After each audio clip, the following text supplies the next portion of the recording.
আসসালামু আলাইকুম সবাইকে। অপরাহ্নে আজকের ক্লাসে সবাইকে স্বাগতম। আজকে আমরা ঢাকা বোর্ড 2024-এর পদার্থবিজ্ঞান প্রথম পত্রের এমসিকিউটা সলভ করব। এই ক্লাসটা হচ্ছে একটু লং হবে, কারণ আমরা প্রত্যেকটা এমসিকিউর ব্যাখ্যা সহ জানবো, ওই টপিক সম্পর্কে পুরাটা আলোচনা করব। তো আশা করতেছি তুমি যদি এই পুরা প্লেলিস্টটা কমপ্লিট করো, তো এমসিকিউ নিয়ে আর কোনো সমস্যা হবে না। আর একটা কথা হচ্ছে, আমাদের বোর্ডের এমসিকিউগুলা মোটামুটি গতানুগতিক ধারার প্রশ্ন হয়। সেক্ষেত্রে যদি তুমি বিগত 5 বছরের প্রশ্ন ব্যাখ্যা সহ সমাধান করতে পারো, তো তোমার এমসিকিউতে ভালো করার অনেক বড় একটা চান্স আছে। তো আমরা শুরু করি। প্রথম এমসিকিউটা কি দিছে? ভূপৃষ্ঠে একটি দোলক ঘড়ি 1 সেকেন্ডে একবার টিক শব্দ করে। দোলকটির কার্যকর দৈর্ঘ্য কত হবে? তো ঘড়ির কাহিনীটা কেমন ছিল একটু আমরা মনে করার চেষ্টা করি। এখানে হচ্ছে একটা সেকেন্ড দোলক ঘড়ি। একটা ঘড়ি এরকম থাকে, নিচে হচ্ছে একটা বব ঝুলানো থাকে, একটা সুতা দিয়ে বব ঝুলানো থাকে এরকম। তো এইটা হচ্ছে এই যে এইভাবে দুলতে থাকে, এইভাবে দুলতে থাকে। তো সিস্টেম এইটার কাহিনী মেকানিজম এরকম ছিল, ববটা যদি এইখান থেকে দুলে এইখানে যায়, তাহলে এটাকে বলে একটা অর্ধদোলন। একটা অর্ধদোলন দিলে ঘড়ির কাঁটায় 1 সেকেন্ড অতিক্রম করে। আবার যদি এইখান থেকে ঘুরে আবার এইখানে আসে, তাহলে আর একটা অর্ধদোলন। আর একটা অর্ধদোলন দিলে এই যে আমাদের যে ঘড়িটা, এই যে এই ঘড়িটা 1 সেকেন্ড ঘুরে। তার মানে একটা অর্ধদোলন ইজ ইকুয়াল টু এই ঘড়িতে 1 সেকেন্ড। ওকে, তাহলে আমি দেখি এখান থেকে 1 সেকেন্ড মানে একটা অর্ধদোলন আর একটা অর্ধদোলন, তার মানে পূর্ণ দোলনের ভিতর দুইটা অর্ধদোলন থাকে। তাহলে আমরা পূর্ণ দোলনের সময়টাকে বলবো কি? পর্যায়কাল। তো এইখানে বলছে কি, ভূপৃষ্ঠে একটি সেকেন্ড দোলক ঘড়ি 1 সেকেন্ডে একবার টিক শব্দ করে। তার মানে এখান থেকে একবার যায় 1 সেকেন্ডে, তাহলে দুইটা অর্ধদোলন দিতে কত সময় লাগে? 2 সেকেন্ড। যাইতে 1 সেকেন্ড, আসতে 1 সেকেন্ড, তাহলে দুইটা অর্ধদোলন দিতে লাগে 2 সেকেন্ড। তাহলে আমরা জানি দুইটা অর্ধদোলন মানে হচ্ছে একটা পূর্ণ দোলন। তাহলে একটা পূর্ণ দোলনে কত সময় লাগতেছে? 2 সেকেন্ড। তাহলে আমরা বলতে পারি এই ঘড়িটার পর্যায়কাল হচ্ছে কত? 2 সেকেন্ড। তাহলে সেকেন্ড দোলকের পর্যায়কাল হচ্ছে 2 সেকেন্ড। আমাকে বলছে দোলকের কার্যকর দৈর্ঘ্য নির্ণয় করো। কার্যকর দৈর্ঘ্য বলতে যে এই দৈর্ঘ্যটা আমাকে নির্ণয় করতে বলছে। তাহলে আমরা সূত্র জানতাম যে টি ইজ ইকুয়াল টু কি ছিল? T is equal to 2 pi into root over L ভাগ জি। এটা হচ্ছে আমাদের ছিল। তো আমাদের টার্গেট হচ্ছে এল এর মান বের করা। এল এর মান বের করার জন্য আমাদের এল কে মুক্ত করতে হবে। তো উভয় পক্ষকে যদি আমরা বর্গ করি, বর্গ করলে কি হচ্ছে? T square is equal to 4 pi square into L ভাগ জি। তাহলে এইখান থেকে আমাদের এল এর মান আসতেছে হচ্ছে L is equal to G T square divided by 4 pi square. এবার যদি আমরা মানগুলা বসাই দিই, তাহলে এল এর মান পেয়ে যাব। এল ইজ ইকুয়াল টু জি। জি এর মান কত আমরা জানি? ভূপৃষ্ঠে বলছে। সেকেন্ড হলো ভূপৃষ্ঠে, যেখানে ভূপৃষ্ঠে বলে দিছে। তাহলে জি এর মান হচ্ছে 9.8 ইন্টু টি, পর্যায়কাল। সেকেন্ড লোকের পর্যায়কাল কত? একটা অর্ধদোলন দিতে 1 সেকেন্ড, তাহলে পর্যায়কাল হচ্ছে যে 2 সেকেন্ড। তাহলে এটাকে আমরা 2 square divided by 4 into pi. পায়ের মান কত? 3.1416, এটার উপর স্কোয়ার। তো এইটাকে যদি আমরা ক্যালকুলেশন করি ক্যালকুলেটারে, আমাদের বোর্ডে তো ক্যালকুলেটার আছে, তো আমরা ক্যালকুলেটার ইউজ করলে এটার মান আসবে হচ্ছে 0.993 মিটার। তাহলে একটা সেকেন্ড দোলকের কার্যকরী দৈর্ঘ্য হচ্ছে 0.993 মিটার। তো এটার উত্তর হবে হচ্ছে গ নম্বর, 0.993। পরবর্তীটা কি বলছে? নির্দিষ্ট সময় পর পর যে গতির পুনরাবৃত্তি হয় তাকে কি বলে? সংজ্ঞা থেকে জানি, নির্দিষ্ট সময় পর পর যে গতির পুনরাবৃত্তি হয় তাকে বলে পর্যায়বৃত্ত গতি। একটা নির্দিষ্ট সময় পর পর যে গতির পুনরাবৃত্তি হয় তাকে বলে পর্যায়বৃত্ত গতি। এই যে সেকেন্ড দোলকের এটাও কিন্তু পর্যায়বৃত্ত গতি, নির্দিষ্ট সময় পর পর পুনরাবৃত্তি হচ্ছে, সেটা হচ্ছে পর্যায়বৃত্ত গতি। তারপর একটা 3 নম্বর, পরম শূন্য তাপমাত্রায় কোনো গ্যাসের গতিশক্তি, পরম শূন্য তাপমাত্রায় কোনো গ্যাসের গতিশক্তি কত হবে এটা চাইছে। তো পরম শূন্য তাপমাত্রা বলতে কত? আমরা জানি পরম শূন্য তাপমাত্রা টি ইজ ইকুয়াল টু হচ্ছে 0 কেলভিন। 0 কেলভিন। ওকে, তাহলে আমরা জানি কোনো কিছুর গতিশক্তি ই কে ইজ ইকুয়াল টু কি ছিল? কোনো গ্যাসের গতিশক্তি ই K is equal two 3/2 N আর টি। এই টিটা হচ্ছে কেলভিন তাপমাত্রায় টেম্পারেচার, কেলভিন টেম্পারেচার আর কি। তো পরম শূন্য মানে কি? টি এর মান 0, মোট গতিশক্তি কত আসবে? 0। সুতরাং এটার উত্তর হচ্ছে আমাদের ক নম্বর। পরম শূন্য তাপমাত্রায় কোন গ্যাসের গতিশক্তি হচ্ছে 0। আচ্ছা, তারপরটা বলছে 27°C বলছে, মানে উদ্দীপকটি পড়ে 4 এবং 5 নম্বর প্রশ্নের উত্তর দাও। উদ্দীপকটা হচ্ছে 27°C তাপমাত্রায় একটি গ্যাসের আয়তন স্থির রেখে চাপ দ্বিগুণ করা হলো। ওকে, এটা উদ্দীপক। আমাদের প্রথম প্রশ্নে 4 নম্বর প্রশ্নে বলছে উদ্দীপকের ঘটনা কোন সূত্রকে সমর্থন করে। প্রথমে বলছে বয়েলের সূত্র। আমরা বয়েলের সূত্র কি জানতাম? বয়েলের সূত্রে শর্টকাট আমরা এভাবে মনে রাখতাম, B A T, bat, boil এর তাপমাত্রা স্থির। বিএটি, বয়েলের তাপমাত্রা স্থির। এখানে কি তাপমাত্রা স্থির? এখানে তাপমাত্রা স্থির রিলেটেড কিছু বলে দেয়নি, তার মানে এটা বয়েলের সূত্র হবে না, এটা বাদ। তার পাশে চার্লসের সূত্র। চার্লসের সূত্র আমরা কি শিখতাম? C A P, cap. Charles এর পি স্থির, মানে তাপমাত্রা স্থির হইলে হচ্ছে সেটা বয়েলের সূত্র, আর যদি পি স্থির থাকে তাহলে সেটাকে আমরা বলবো হচ্ছে চার্লসের সূত্র। বাট এখানে পিও স্থির না, তাহলে চার্লসের সূত্র না। আর অ্যাভোগাড্রোর সূত্র তো আমরা সবাই জানি যে 1 মোলে অনুসংখ্যা হচ্ছে 6.02 × 10⁻23, এটাও না।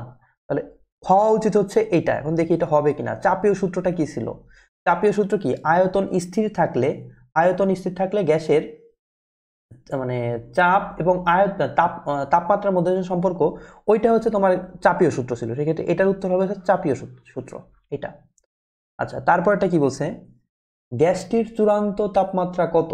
আচ্ছা, এই উদ্দীপকের আলোকে গ্যাসটির চূড়ান্ত তাপমাত্রা নির্ণয় করতে বলছে। তো আমরা জানতাম গ্যাসের যে 3টা ভেরিয়েবল ছিল, একটা হচ্ছে প্রেসার, একটা হচ্ছে টেম্পারেচার, আর একটা হচ্ছে ভলিউম। তো প্রেসার, টেম্পারেচার আর ভলিউমের মধ্যে আমাদের একটা সম্পর্ক ছিল। সেই সম্পর্কটা হচ্ছে P1 V1 ভাগ T1 is equal two P2 V2 ভাগ T2। আমরা যে কোনো ম্যাথের ক্ষেত্রে, ম্যাথটা যাই হোক, আমরা আগে এটা লিখবো। আমাদের মূল সকল কিছুর জন্য এটা, এই সূত্রটা আমাদের সত্য। তো আগে আমরা এটা লিখবো। এবার দেখব কোনটা কোনটা এখানে ধ্রুবক আছে বা কোনটা কোনটা সেম আছে, সেগুলোকে আমরা কেটে দিব। যেমন এখানে বলে দিছে 27°C তাপমাত্রায় একটি গ্যাসের আয়তন স্থির। এখানে হচ্ছে আয়তনটা স্থির, তার মানে V1 এর যে মান V2 কি সেম হবে। তাহলে V1 এর মানটাকে যদি আমরা V ধরি, V2 এর মানটা কত হবে? V হবে। তাহলে উভয় পক্ষে V আর V যদি সমান হয়, তাহলে উভয় পক্ষ থেকে আমরা V কেটে দিতে পারি। এই পাশের V আর এই পাশের V কাটা। তাহলে আমাদের মূল সূত্র হচ্ছে এটা। আচ্ছা, এবার কি বলছে? চাপ দ্বিগুণ করা হয়েছে, তাহলে চূড়ান্ত তাপমাত্রা কত? তাহলে আদি তাপমাত্রা এখানে কত? এখানে আদি তাপমাত্রা T1 হচ্ছে 27°C। তাহলে 27°C মানে আমরা কত কেলভিন জানি? 273 যোগ করলে 300 কেলভিন। আচ্ছা, P1 এর মান কত? P1 এর মান ডিরেক্টলি বলে দেয় নাই, তো আমরা ধরি এটাকে P। এবার P2 এর মান কত বলছে? এখানে বলছে চাপ দ্বিগুণ করা হলো, মানে আদি চাপের দ্বিগুণ। তাহলে P2 হবে হচ্ছে টুয়াইস P। তাহলে P1 P2 আমাদের লাগবে হচ্ছে T2 এর মান। T2 এর মান কত হবে? এটাই হচ্ছে আমাদের এই ম্যাথের আলোচনার বিষয়। তো এবার আমরা মানগুলা বসাই। P1 এর মান হচ্ছে কত? P। P1 এর মান কত? P1 এর মান হচ্ছে 300 kelvin is equal two P2। P2 মান কত? 2P। আমার লাগবে কত? লাগবে হচ্ছে T2 এর মান। এই যে T2 রেখে দিলাম। তাহলে এই পাশ থেকে আর এই পাশ থেকে P কাটা, তাহলে হইলে হচ্ছে T2, আমরা যদি আর গুণ করি, T2 is equal two 600 kelvin. তাহলে এই ম্যাথের আমাদের উত্তরটা হচ্ছে ক নম্বর, 600 কেলভিন। এগুলো সহজ সহজ ম্যাথ। এখন বলতে পারেন ভাই এখানে হচ্ছে এত কাহিনী করার কি দরকার ছিল যে P1 V1 ভাগ T1 is equal two P2 V2 ভাগ T2, এত লেখার কোনো দরকার ছিল কিনা? হ্যাঁ, লেখার দরকার ছিল, কারণ এটা অনেকের মনে থাকে না যে কখন কি হয় উপরে। পরীক্ষার হলে অনেক প্রেশার থাকে, সেক্ষেত্রে এটা মনে থাকে না। তো আমরা যদি এইভাবে লিখি, এটা মনে থাকা ইজি। তুমি এইভাবে লিখবা 3টার ভিতর সম্পর্ক, এবার দেখবা কোনটা ধ্রুবক আছে সেটাকে কেটে দিবা। যদি এখানে যদি বয়েলের সূত্র হইতো তাহলে কি হইতো? টি স্থির, তাহলে এইটি আর এইটি সমান, তখন এইটি আর টি কাটা। তাহলে বয়েলের সূত্রের জন্য সমীকরণটা হয়েছে P1 V1 is equal two P2 V2। যদি বয়েলের সূত্র না হয়ে যদি চার্লসের সূত্র হইতো, তাহলে চার্লসের আমরা কি পড়ছি? চার্লসের CAP, চার্লসের P স্থির। তাহলে এই P আর এই P সমান, এক্ষেত্রে এই P আর এই P কাটা। তখন উত্তরটা, সমীকরণটা কেমন হইতো? V1 ভাগ T1 is equal two V2 ভাগ T2। মানে আমরা যদি একবারে ডিরেক্টলি P1 V1 ভাগ T1 ইজ ইকুয়াল টু এই যে P1 V1 ভাগ T1 is equal two P2 V2 ভাগ T2 এটা মনে রাখি, তখন আমার সকলের জন্য একবারে মনে রাখতে হচ্ছে, তাহলে আর কোনো আমাদের সমস্যা হচ্ছে না। আচ্ছা, তাহলে আমরা পরবর্তী যাই। বলছে কি, একটি দ্বিপারমাণবিক গ্যাসের স্বাধীনতার মাত্রা কত, বা স্বাধীনতার মাত্রা হলো, এবং স্বাধীনতার মাত্রা কি ছিল? স্বাধীনতার মাত্রা ছিল হচ্ছে কোনো গতিশীল সিস্টেমের অবস্থা সম্পূর্ণরূপে প্রকাশ করার জন্য যে কয়টা স্থানাঙ্কের প্রয়োজন হয়। তো আমরা এটুকুলা জানতাম যে গ্যাসের পরমাণু সংখ্যার উপর এটা নির্ভর করে। যেমন যদি হয় এক পারমাণবিক গ্যাস, এটা আমি একটা লিখে দেই, এই শখটা লাগবে। এক পারমাণবিক গ্যাস। আরেকটা ছিল হচ্ছে দ্বিপারমাণবিক গ্যাস, আরেকটা হচ্ছে বহু পারমাণবিক গ্যাস। বহু পারমাণবিক গ্যাস। এবার স্বাধীনতার মাত্রা হচ্ছে দুই প্রকারের হয়। একটা আছে রৈখিক স্বাধীনতার মাত্রা, আর একটা হচ্ছে কৌণিক স্বাধীনতার মাত্রা, সরি ঘূর্ণন স্বাধীনতার মাত্রা।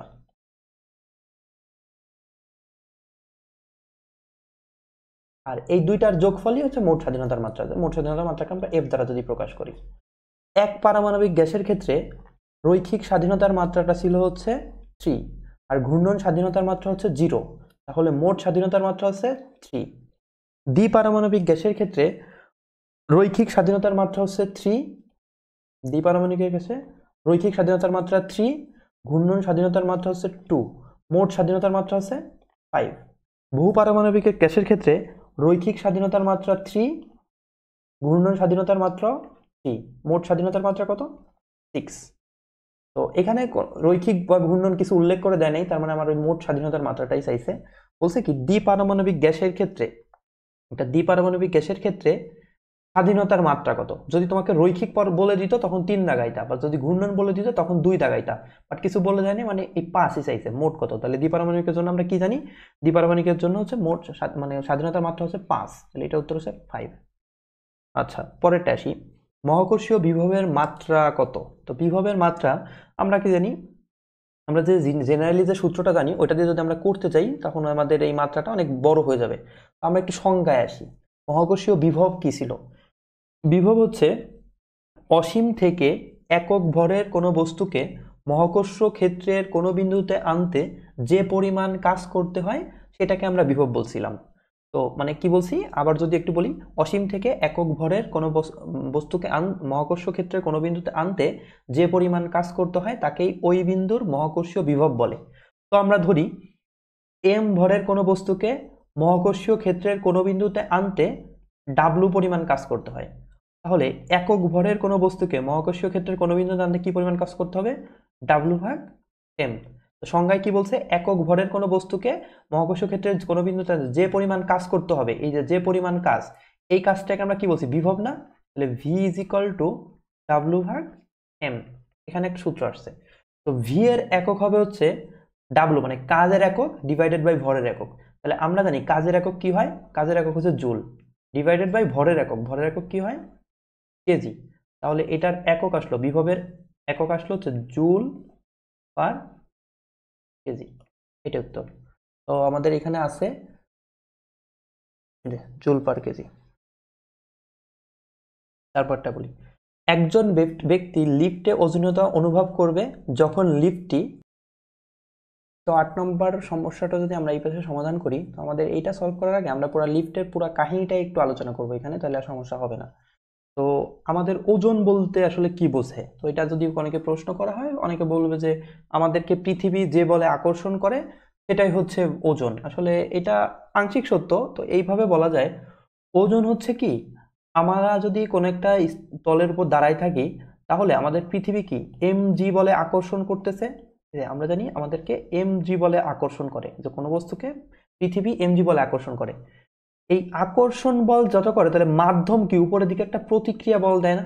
এই যে আমাদের উপরের দিকে কি একটা প্রতিক্রিয়া বল দিছে, এই মাধ্যম উপরের দিকে একটা, মানে এই স্তরটা যেটার উপর আমরা দাঁড়িয়ে থাকি ওইটা উপরের দিকে একটা প্রতিক্রিয়া বল দেয়।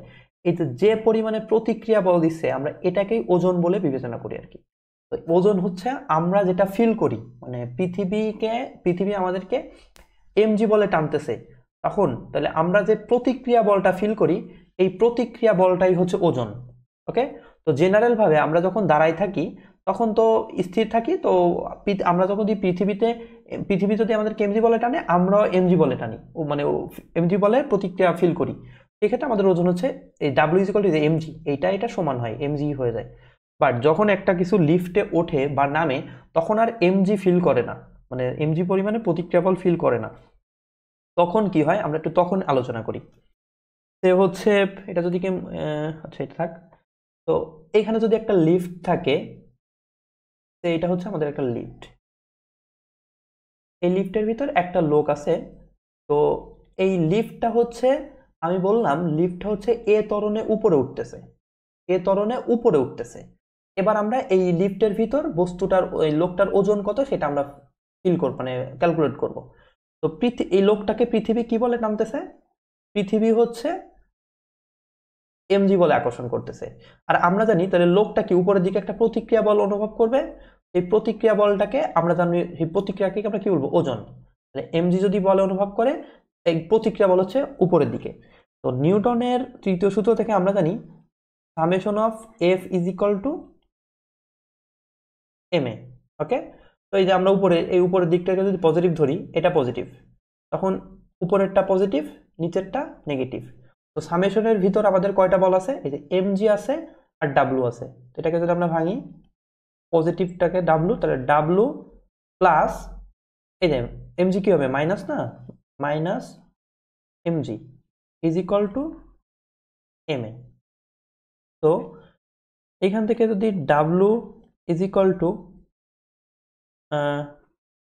এমজি প্লাস এম এ, তার মানে W is equal to M into G plus A. তার মানে একটা কোনো বস্তু যদি কোনো মানে কোনো সাবস্টেন্স বা কোনো ম্যাটেরিয়াল যদি এ ত্বরণে উপরে ওঠে, এ ত্বরণে উপরে ওঠে, তখন তার ওজন ডাব্লিউ ইজ ইকুয়াল টু কি হয়? এম ইন্টু জি প্লাস এ। এটা হচ্ছে উপরে ওঠার জন্য। এবার যদি একটা লিফট এ ত্বরণের নিচে নামে, তখন কি হবে? সে হচ্ছে এই যে আবার আমরা একটা লিফট আঁকি।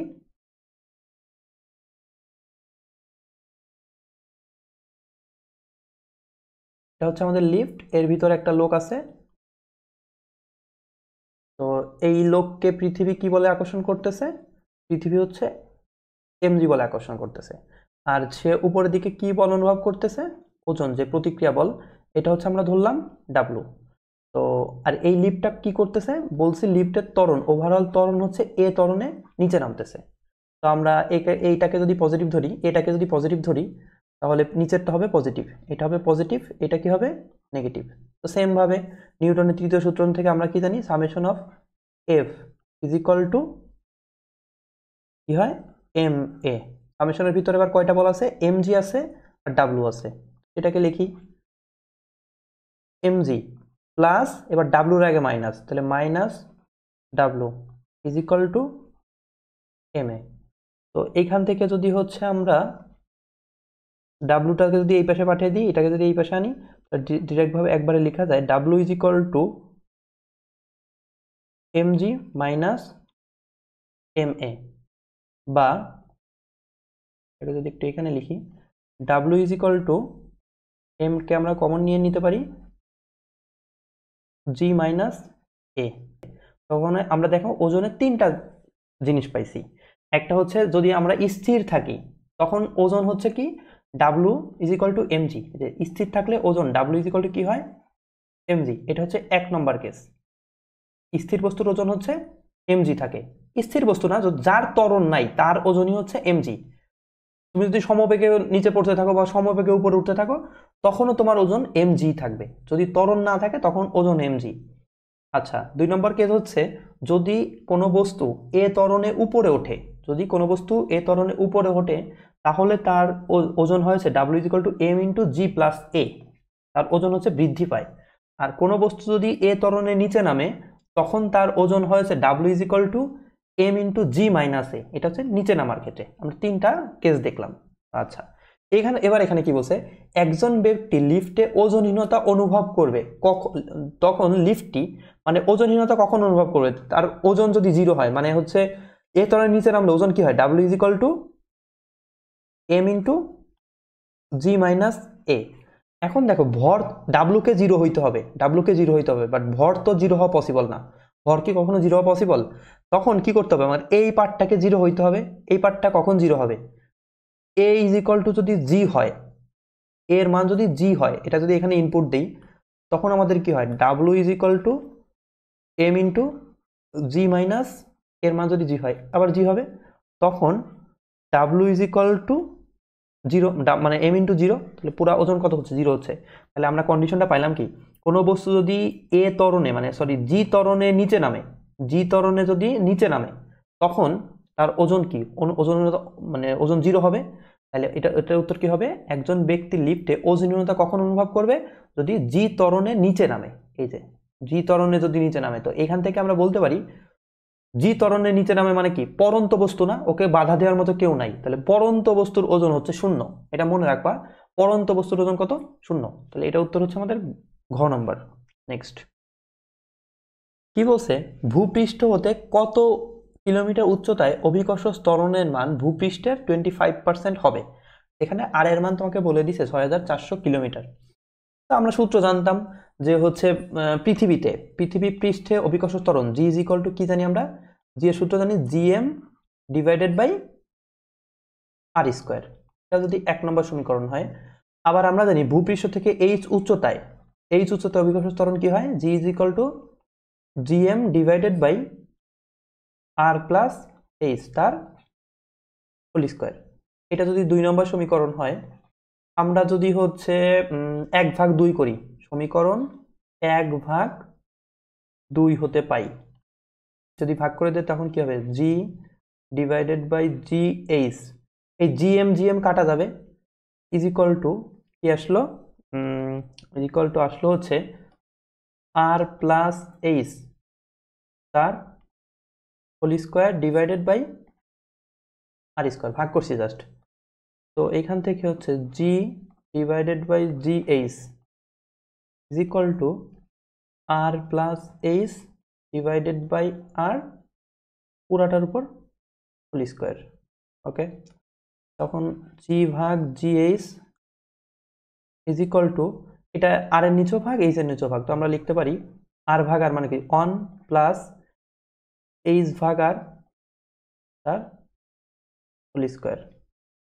তো এবার বলছে কি, কত উচ্চতায়, মানে 25% হবে। তার মানে ভূপৃষ্ঠ যদি জি এর মান, আমরা জানি জি এর মান 9.8, বাট আমরা আমাদের ক্যালকুলেশনের সুবিধার্থে এটাকে যদি আমরা 100 ধরি, যদি ভূপৃষ্ঠে জি এর মান 100 হয়, তাহলে উচ্চতায় জি এর মান কত হবে, জি এইচ এর মান কত হবে, 25%, তার মানে কি 25 হবে।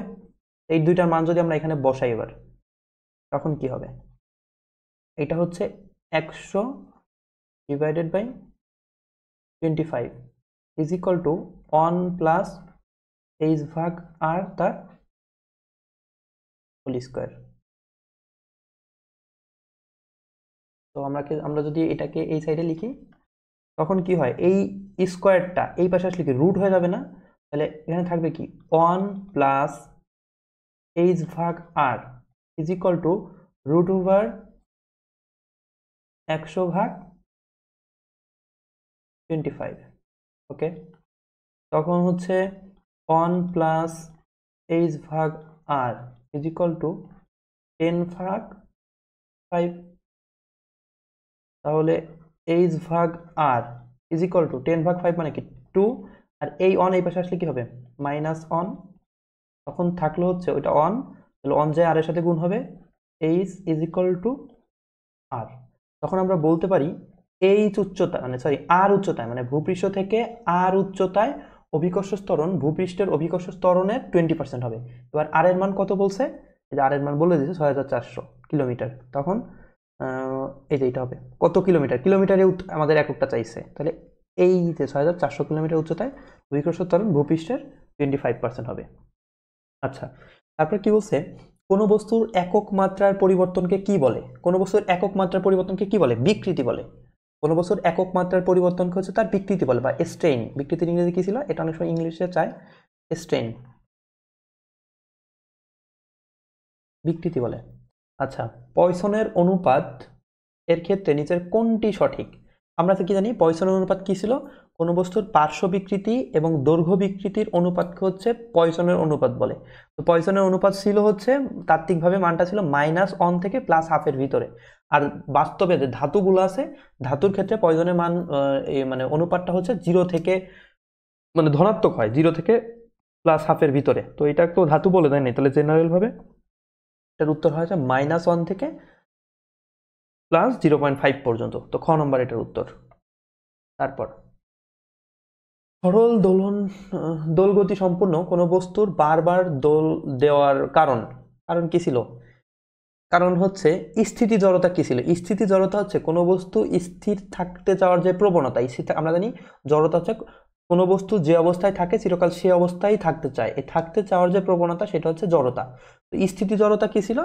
স্থির ছিল সেই স্থির থাকতে চাওয়ার যে প্রবণতা সেটা হচ্ছে স্থিতি জড়তা। বাট সরল দোল গতি সম্পন্ন কোনো কারণে তো দুলতে থাকে, তাহলে স্থিতি জড়তা হবে না, এটা বাদ। এবার কি গতি জড়তা? হ্যাঁ, গতি জড়তা হবে, ও গতিশীল ছিল, গতি জড়তার কারণে সে দুলতে থাকে। আর হচ্ছে প্রত্যায়নী বল। প্রত্যায়নী বলটা কি ছিল?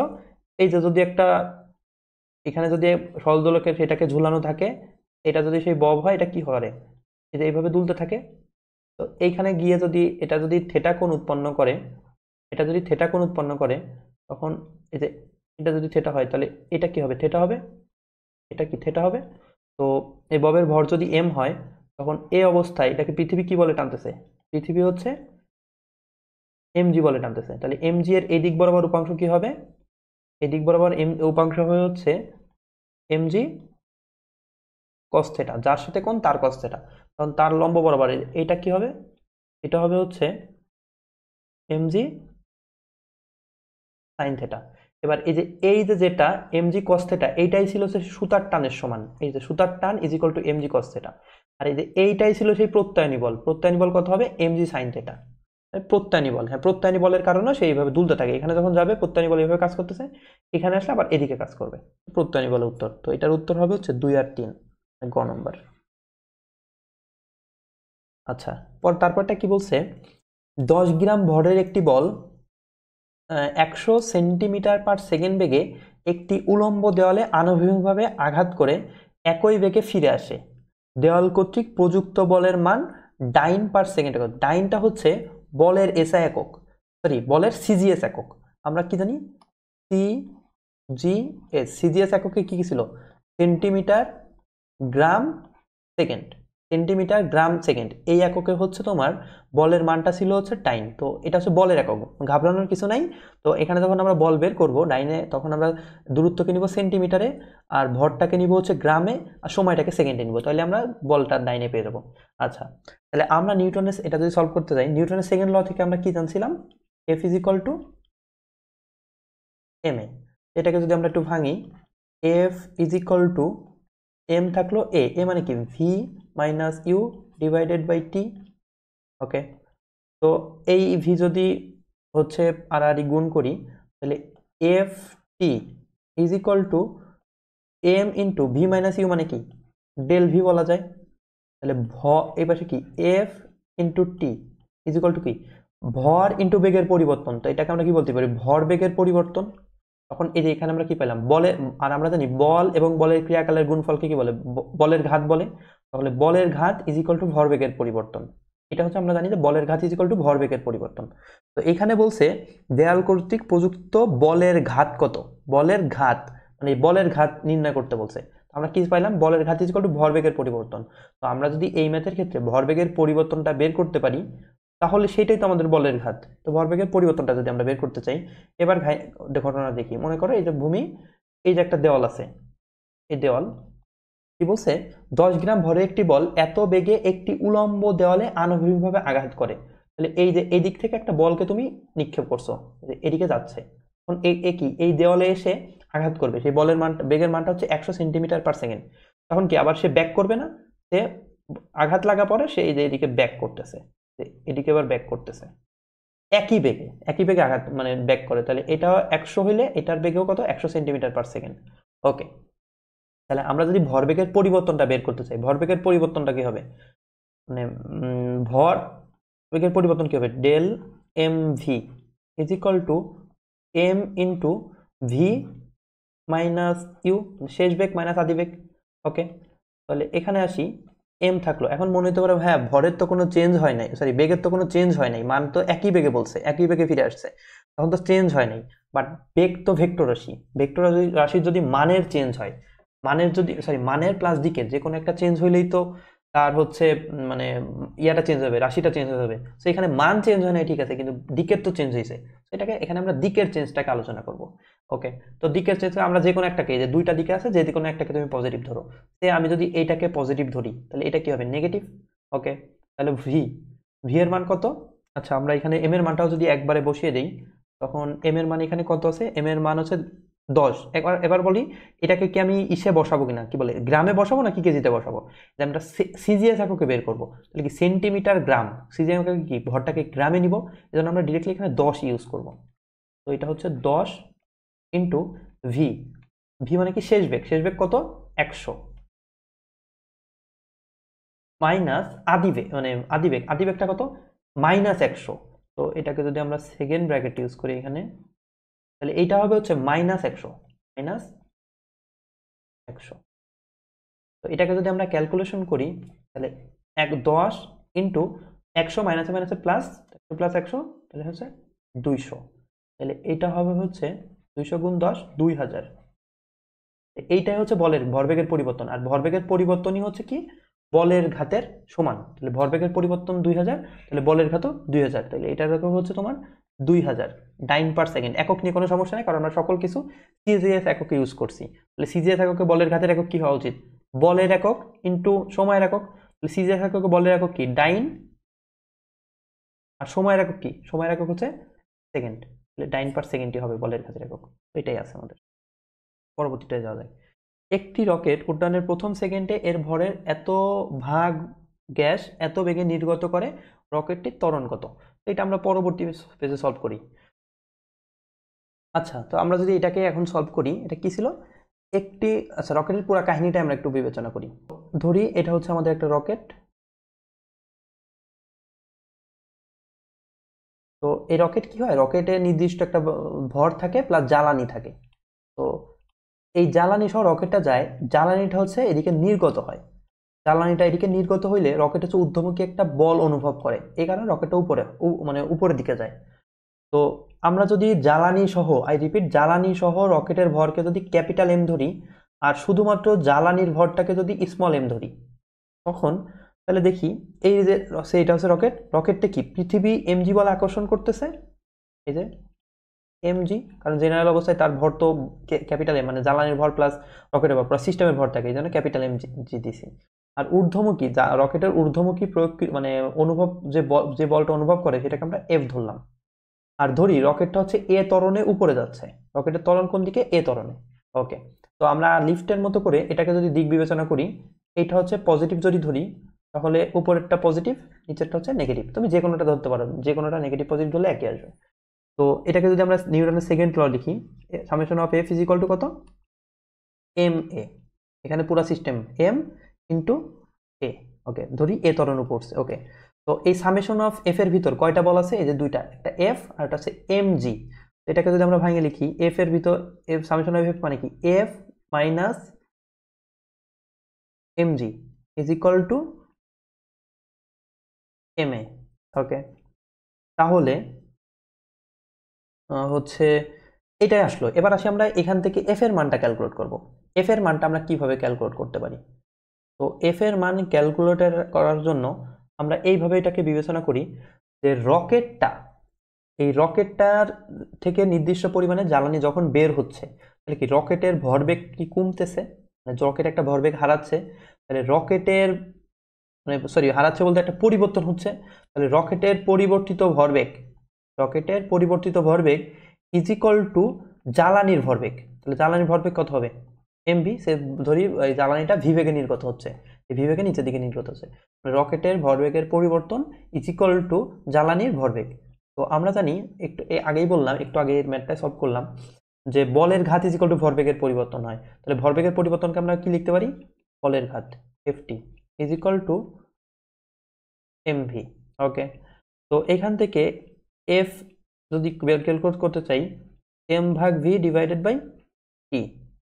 তো হচ্ছে এটাকে আমরা এভাবে লিখি, F is equal to M ভাগ টি ইন্টু হচ্ছে ভি। তো এইটাকে যদি আমরা এখানে ইনপুট দেই, এফ এর জায়গায় ইনপুট দেই, এফ ইজ ইকুয়াল টু কি হবে, এম ভাগ ভি, সরি এম ভাগ T into V minus capital M into G is equal to M A. Okay, তো এবার আসি জ্বালানির বেগ বলতে, মানে সরি জ্বালানির ভর বলতে কি, জ্বালানির ভর বলতে আমরা এখানে বলতে পারি না যে পুরা সিস্টেমের যে পরিমাণ ভরের চেঞ্জ হবে জ্বালানির সেই পরিমাণ ভর অর্জন করবে। তার মানে জ্বালানির ভর ইজ ইকুয়াল টু সিস্টেমের ভরের পরিবর্তন। আমরা পুরা সিস্টেমের ভরকে কি ধরছিলাম, ক্যাপিটাল এম না, তো এটা লিখতে পারি divided by T into V থাকলো minus M G is equal to M A. তো তুমি চাইলে এটাকে মনে রাখতে পারো, ডিরেক্টলি এটাকে মুখস্থ করতে পারো ত্বরণ বের করার জন্য, যে এ যখন আমরা বের করব। এখানে কি কি দিছে সেটা আমরা ধরি। এখানে বলছে প্রথম সেকেন্ডে এর ভরের মানে সময়ের মান প্রথম সেকেন্ড মানে 1 সেকেন্ডে ভরের এত ভাগ গ্যাস এত বেগে নির্গত করে। তার মানে হচ্ছে কত বেগে নির্গত মানে কত, তাহলে ডেল এম মানে যেটা নির্গত করছে সেটাই তো চেঞ্জ হচ্ছে আর কি, ভরের চেঞ্জ ইজ ইকুয়াল টু আদি ভর কত, এটা ভরের 1/60 অংশ। তাহলে ডেল এম এর মান আসতেছে হচ্ছে তোমার এম ভাগ 60, আর ভি এর মান কত দিছে, ভি এর মান দিছে হচ্ছে 2400 মিটার পার সেকেন্ড। তো এই মানগুলা যদি হচ্ছে আমরা এই সমীকরণে, এই 1 নম্বর সমীকরণে ইনপুট দিলে তাহলে কি পাচ্ছি আমরা, হচ্ছে আচ্ছা টি এর মান তো এখানে অন, টি এর মান কত অন, মানে এইটাকে আমরা কি বলছি, মানে পরিবর্তনের হার অনের জন্য আর কি। তাহলে এই মানগুলো যদি আমরা ইনপুট দিই, এখানে সমীকরণটা এরকম আসবে M divided by 60 into V, V এর মান কত 2400 minus M G is equal to M A. তাহলে এম এম সব জায়গা থেকে কাটা যাচ্ছে, মানে তিনটা জায়গা থেকে যদি এম কমন নেই কাটা যাচ্ছে, তখন হলো হচ্ছে 2400 divided by 60 minus G is equal to A. তাহলে যদি আমরা এটাকে ক্যালকুলেশন করি, এটা কাটা 4 6 তাহলে 24, তাহলে এটার উত্তর আসবে হচ্ছে, এটার উত্তর ডিরেক্টলি আসবে হচ্ছে এর মান যদি আমরা ডিরেক্টলি করি, জি এর মান তো 9.8 জানি, এটা হবে 30.2 এত পার্সেন্ট। রকেটটা হচ্ছে এত ত্বরণে উপর উঠবে, তো বলছে রকেটটার কত ত্বরণ, মানে ত্বরণ কত, তাহলে ত্বরণ হবে 30.2, এটা উত্তর। আশা করি বুঝতে পারছো। নেক্সট বলছে কি, এত সমীকরণ অনুযায়ী সংশ্লিষ্ট কণাটির ক্ষেত্রে প্রযোজ্য রাশিসমূহ হচ্ছে, আচ্ছা এটা কি ছিল, ওই যে সেই মানে পর্যাবৃত্ত গতিসম্পন্ন কণার ব্যবকলনীয় সমীকরণ ছিল না, এটা কেমন ছিল, D square X divided by DT square plus omega square X is equal to 0, এখানে ওমেগাটা ছিল হচ্ছে কৌণিক কম্পাঙ্ক। তাহলে আমরা যদি এইটার সাথে এটাকে কম্পেয়ার করি, দেখো এই সমীকরণে কি করতে হবে, এই সমীকরণে আগে অন থাকা পরে এক্স এর সাথে যেটা ছিল সেটাকে আমরা কি বলতে পারি, ওমেগা স্কোয়ার। তাহলে এই সমীকরণে আছে হচ্ছে তোমার 5d স্কোয়ার এক্স, তাহলে 5 দ্বারা যদি আমরা পুরো সমীকরণটাকে ভাগ করে ফেলি তাহলে কি আসবে, D square X divided by DT square plus এটাকে যদি ভাগ করি 125কে 5 দ্বারা ভাগ করলে হচ্ছে 25 এক্স ইজ ইকুয়াল টু 0। তো এটার সাথে যদি এটাকে কম্পেয়ার করি তাহলে আমরা কি পাচ্ছি, omega square is equal two 25, তাহলে ওমেগা ইজ ইকুয়াল টু হচ্ছে 5 একক কি হয় রেডিয়ান পার সেকেন্ড। ওমেগার মান মানে হচ্ছে কৌণিক কম্পাঙ্কের মান হচ্ছে 5 রেডিয়ান পার সেকেন্ড। বলছে কম্পাঙ্ক, এটা কি এফ এর মান, এটা কি এফ ইজ ইকুয়াল টু কি 5 আসছে, না এটা না, তাহলে এটা হবে না, তাহলে কি হবে কৌণিক বেগ। আচ্ছা দেখি, আচ্ছা আগে দেখি দেখি, হ্যাঁ ওমেগা কৌণিক কম্পাঙ্ক মানে 5 একক, তখন কি কৌণিক বেগে তো 5 একক রেডিয়ান পার সেকেন্ড না, তো এটা 2 আর 3 উত্তর, উত্তর হচ্ছে এটা। আচ্ছা এটা ভালো একটা ম্যাথ। তারপর এটা বলছে কি, এই 16 নম্বরটা, তো বলছে উদ্দীপক দিছে একটা 100 গ্রাম ভর ও এত সেন্টিমিটার পুরুত্বের একটি মিটার স্কেল খাড়া অবস্থা হতে ভূমিতে পড়ে গেল, জি এর মান এত।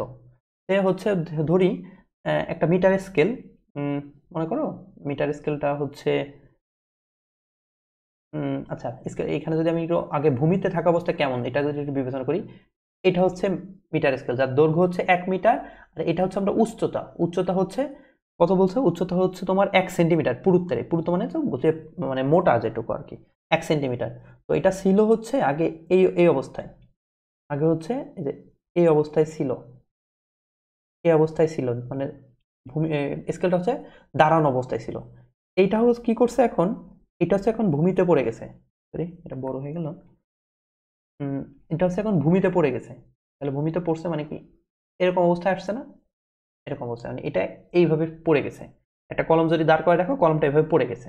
ওকে, বলছে কি, বলছে 16 নম্বরে বলছে স্কেলটির ভারকেন্দ্রের সরণ কত সেন্টিমিটার, মানে ভারকেন্দ্র, ভারকেন্দ্র কোথায় থাকে, এইখানে আছে ভারকেন্দ্র।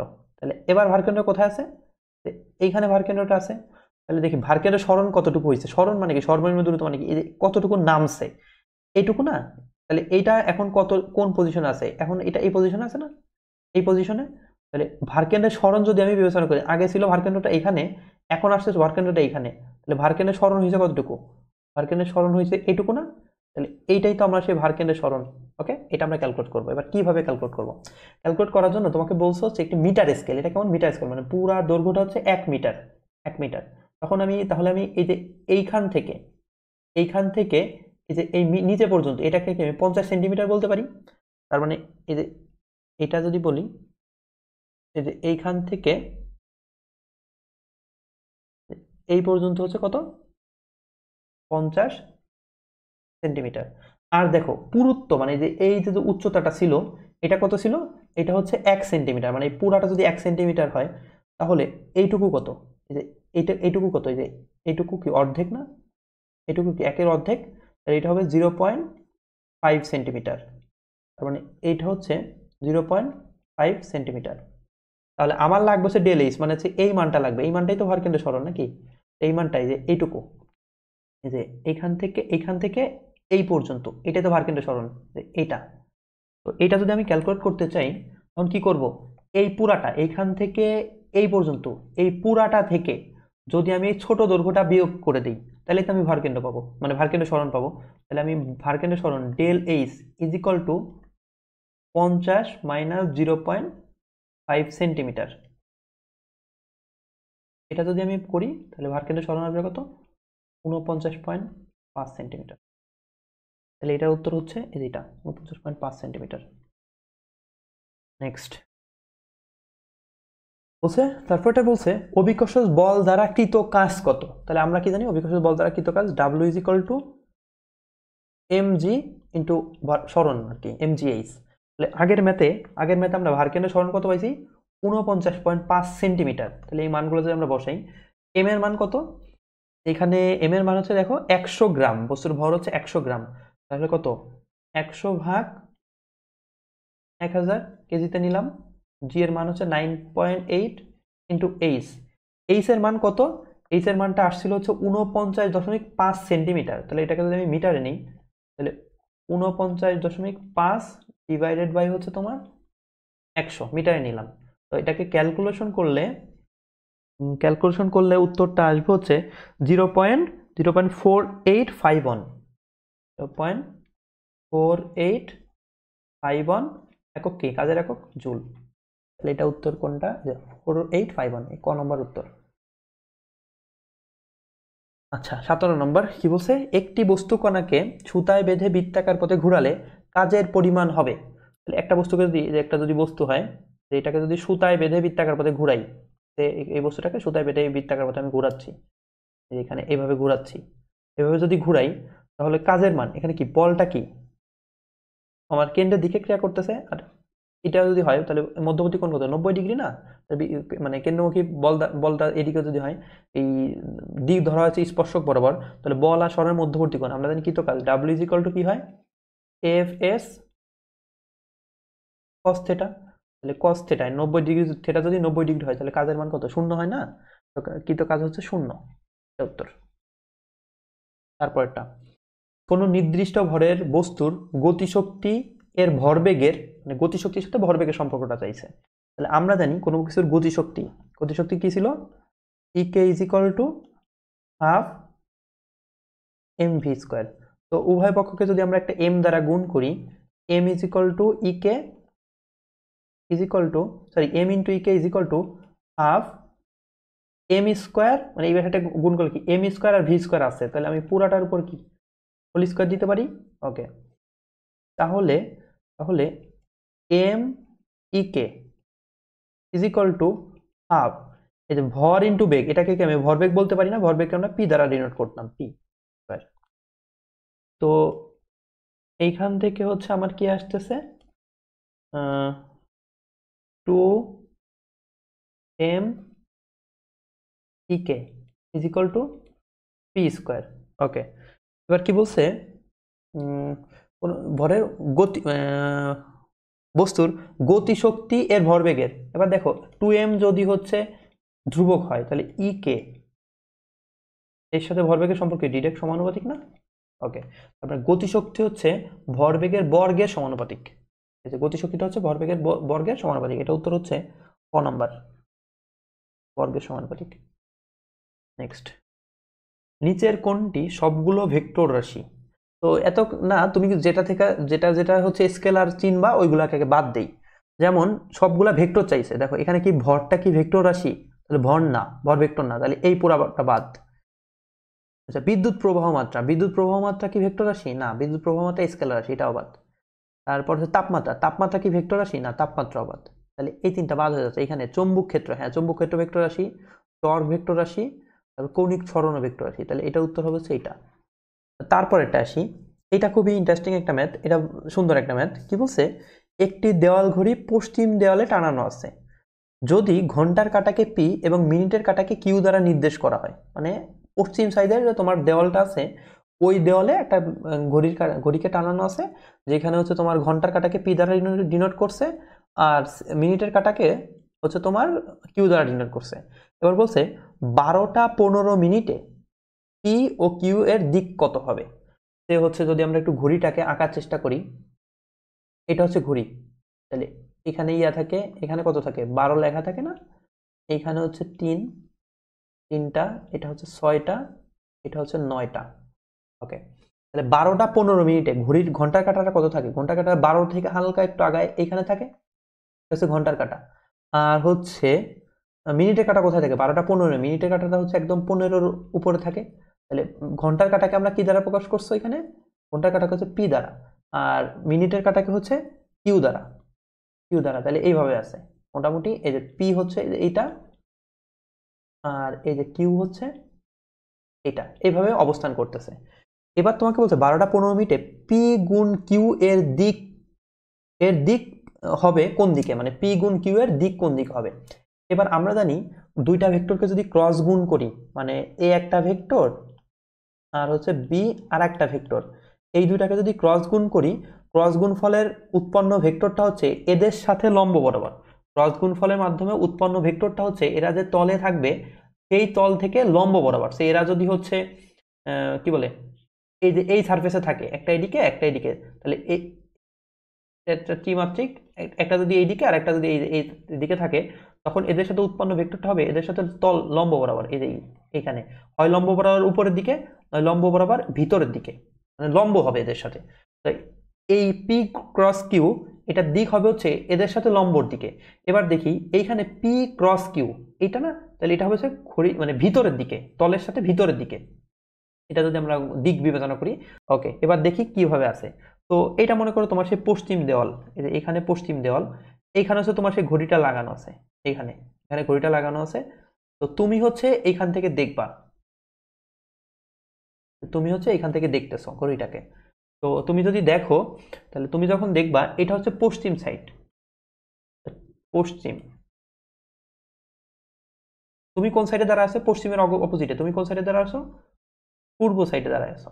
ওকে, তাহলে এবার দেখো আমি বলছি এখানে পি ক্রস কিউ এর দিক হবে কি, ঘড়িটা যে তলে আছে সেই তল থেকে ভিতরের দিকে, তার মানে কি এই দিকে হবে না, পি ক্রসের দিকে দিক, এটা কোন দিকে হবে, পশ্চিম দিকে। তাহলে এটার উত্তর হবে হচ্ছে পি ক্রস কিউ হবে হচ্ছে পশ্চিম দিকে। যদি তোমাকে বলতো Q cross P, Q cross P কত হবে, তখন উত্তর হইতে হচ্ছে পূর্ব দিকে, এটার উত্তর হইতো কত, পূর্ব দিকে। ওকে, নেক্সট,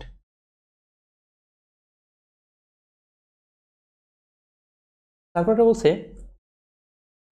ঘড়িটি যখন 12টা বাজে ওই মুহূর্তে কি হবে আর কি। ঘড়িটা যখন 12টা বাজবে, এক্স্যাক্ট 12টায় কি হয়, এই যে এইখানে হচ্ছে ঘন্টার কাঁটা থাকবে 12টার উপর, আর মিনিটের কাঁটাও কি একদম 12-র উপর চলে আসবে না, দুইটার একই জায়গায় থাকবে, মানে দুইটা ভেক্টরের মধ্যবর্তী কোণ পি আর কিউ এর মধ্যবর্তী কোণ কত হবে, এটা ইজ ইকুয়াল টু হবে হচ্ছে 0 ডিগ্রি।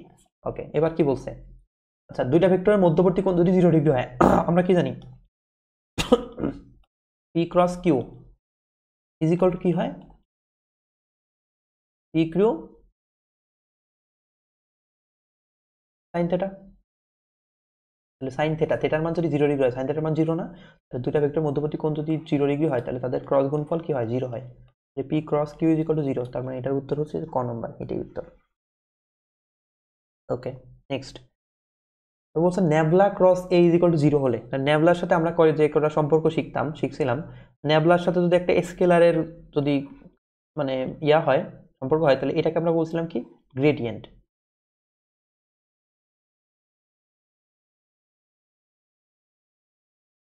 তারপরে ন্যাবলার সাথে যদি একটা ভেক্টরের যদি ডট গুণফল হয়, সে হচ্ছে এই যে ন্যাবলার সাথে একটা ভেক্টর, মনে করো এ একটা ভেক্টর, এটা যদি ডট গুণফল হয়, এটাকে আমরা কি বলছিলাম, ডাইভারজেন্স।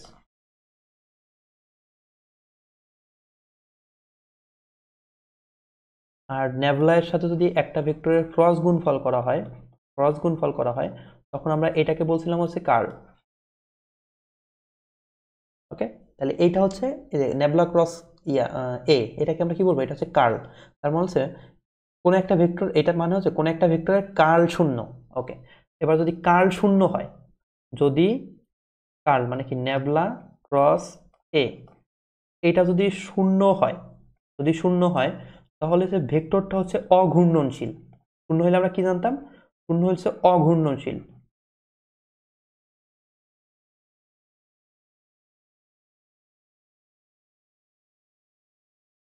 আর অঘূর্ণনশীল হলে সেটাকে আমরা কি বলবো, সংরক্ষণশীল।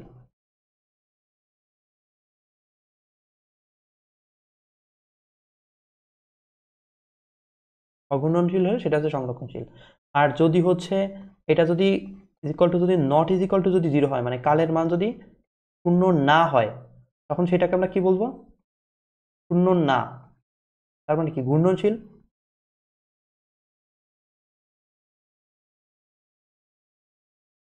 ঘূর্ণনশীল হইলেই সেটাকে আমরা কি বলবো, অসংরক্ষণশীল।